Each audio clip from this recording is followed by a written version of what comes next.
Alrighty, so there's been some questions lately about can I address first gear with the transmission in the car. So I figured I would use one of my cores here to kind of demonstrate. While it's possible, it's hateful, but it's possible. I mean, time versus money, right? You know, how much time do you have? Do you want to take the whole transmission out, which honestly is not that much more difficult. But actually, this isn't the tail cone that came with this core because I'd already cleaned it up and put it in a different build. So I decided to install this just to see, because I hadn't done one in a while like this. Yeah, it sucked. So, but all the parts are in here. This is how you'd find it in the car. You'd unbolt the ears, take all your nuts off. You might want to take your speedo drive out because the speedo drive obscures this last nut in here unless you got a wobble socket. Get your mallet here. Now trick is it might separate at the intermediate plate. It might separate at the tail cone. If it starts separating the intermediate plate, now you got some new problems because depending on how crusty the seal is, it may leak. So can you do anything about that? Not really. Just kind of good luck. You can clean up inside these bosses here. There's one on the top, one on the bottom. And they've got, they can get schmutz and corrosion in there and stick together. And this actually, I did have to bang it on. So, let me see.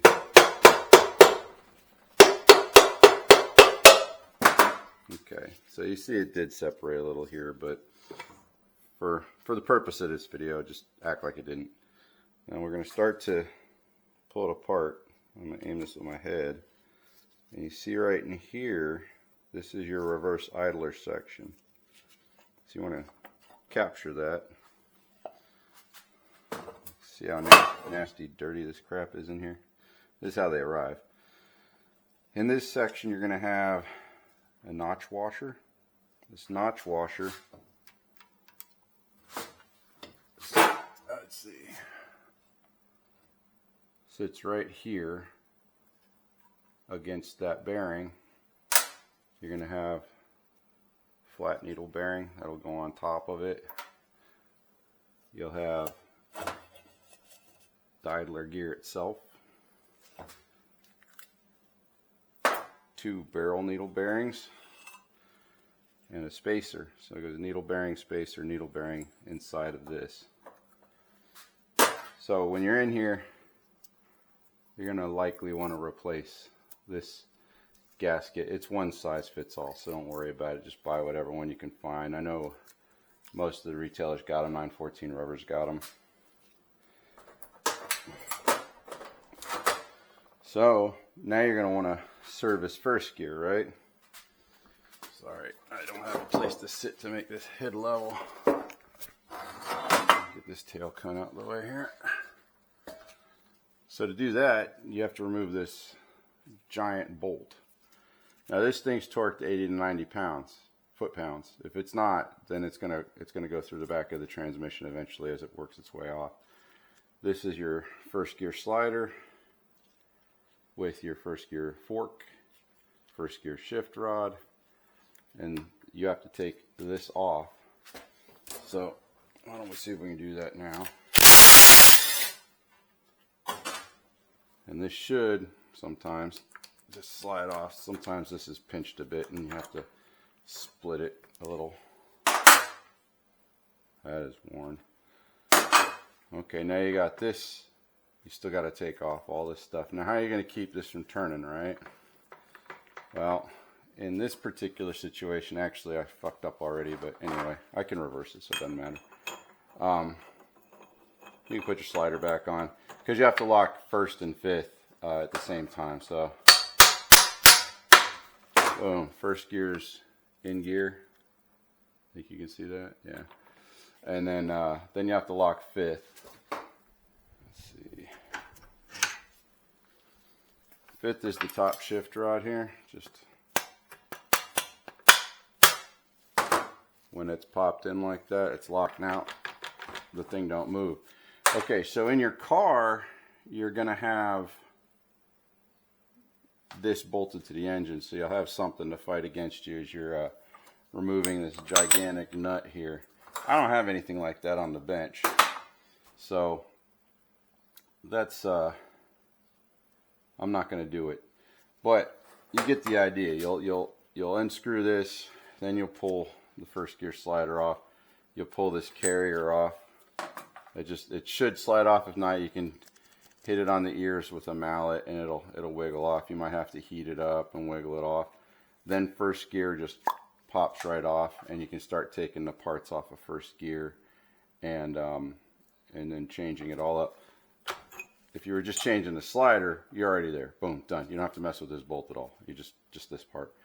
But typically this thing is not going to be worn first. Typically this thing's going to be worn well after all this crap's worn here. So you get your teeth in your band. So all that getting changed at one time is a wise endeavor. Now note when you do that, it's going to shift really difficult for a while. A lot of the new parts do that. That's just the way they are. It'll wear in eventually. Just put some miles on your car, but don't worry about it. Now, reassembly. Okay, so what I also didn't do, because again, I'm thinking through this, it's not traditional. I took off the shift console to do this too, because you got to take off the shift console in order to shift into 2 gears. It won't let you do it otherwise. So I'm going to go reach up in there, pop it out of 5th. You can feel up in there. Yeah. And actually, if you're laying under the car, you can freaking see it.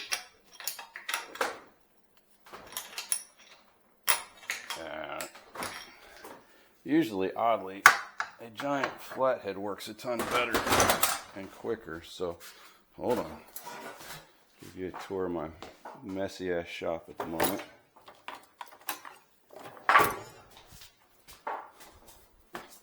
There we go. That's the other thing. You're popping it out, and this stupid thing is not bolted down anymore, right? That's 3rd. Right, there. Flip it over and do it. I'll get that later.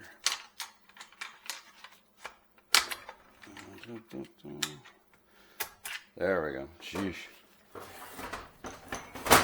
It's good to do things that are not your typical every so often. Where'd that thing go? There it is. Okay, so now we're back to normal. I'll go ahead and say this was all on.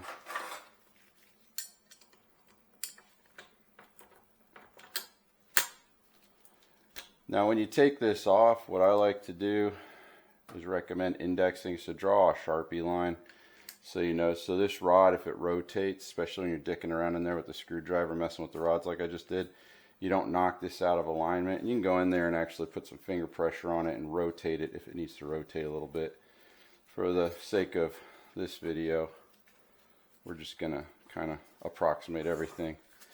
And then grab the tail cone, and you're gonna put the pointy ends, go inward because they actually interface with this part of the gear. And then if you want, you can do it with the needle bearings inside already. This one was kind of crusty. It didn't like it that way. I kept pushing them out. So put them all in. Flat needle bearing. Notch. Now anybody paying attention knows that this is going to suck later. You'll see. This is going to suck too. So get it up here. What you're trying to do is place this in here. This hole here, and this notch needs to match up on this side. So get approximate and know that you're probably going to have to poke around in there with a feeler or something. Now what also is going to bug you is you got to kind of finagle it around all this stuff on the inside. So there we go. Now look, it's hanging up, right? I'm trying to push it. Okay, so right now what I could do is I can reach up here and I can twist all this stuff. Hey look, I'm twisting the gear. It'll line up. This is what I had to do earlier because I didn't want to mess with it. So I'll act like it's in the car and we'll kind of rotate this gear in here.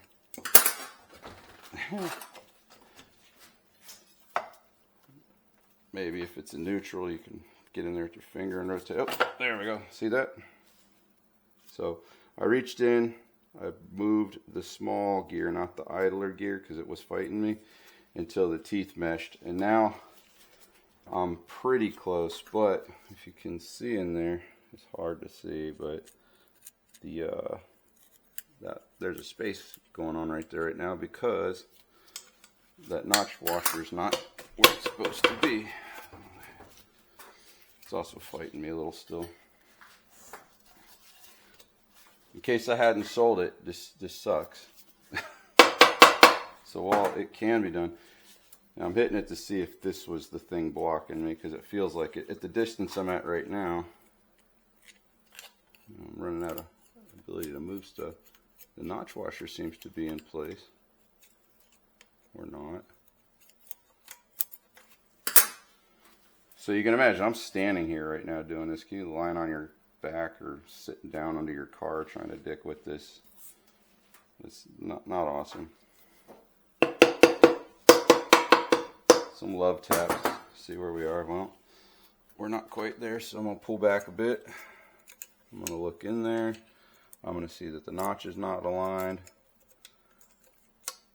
There we go. So I went behind that washer, pulled it, or that spacer, pulled it forward and put the notch right on the bearing.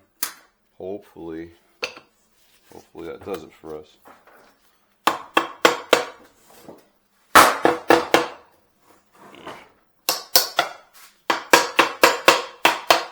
That would be a no. Let me see what's holding this up. So then we're going to pull back again. And, oh, yeah, you know what? The washer moved. Now when I'm hitting it, it sounds hard, but I'm not hitting it hard because you're going to break something. And that's not what you want to do. There we go. I got it lined up again. Now here's where I tell people, all right, put a dab of grease on this and it'll hold it in place for you. It don't matter. It's not going to mess anything up. You'll be fine. There we go. Okay. See that? Seated. All right. Bolt it together and hopefully happy motoring. All right. I'm not doing this again.